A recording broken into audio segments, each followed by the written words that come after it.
is the Magtein market in US? Could you tell us a little bit the ingredient performance in the US market? Have another cases, not just in US market, but in other countries around the world?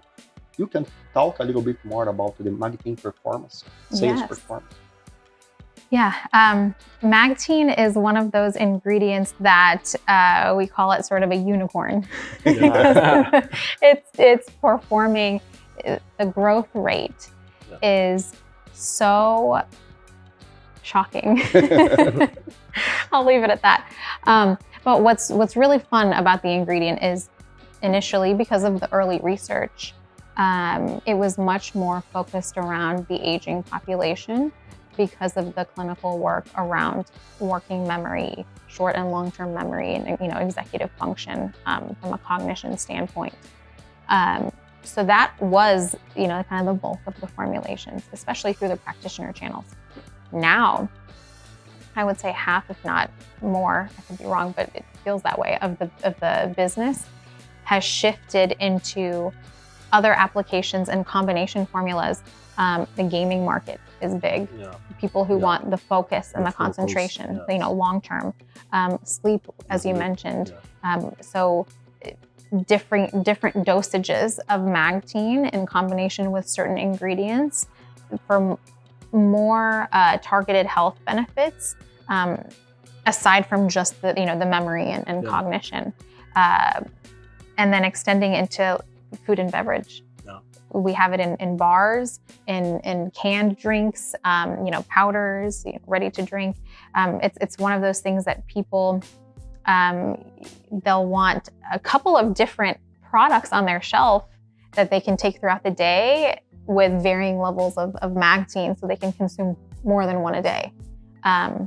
So yeah, and then internationally, it's growing like crazy, especially now that we have EFSA approval. The European market is just exploding. So Daniel, in my opinion, this is the best green light that we have for this kind of ingredient, because everybody looks to put the Magtein brand in the label. Everybody.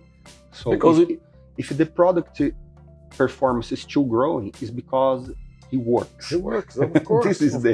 That's right, and the repurchase rate of existing, if you look at the purchase history of existing customers, year on year, they consistently grow.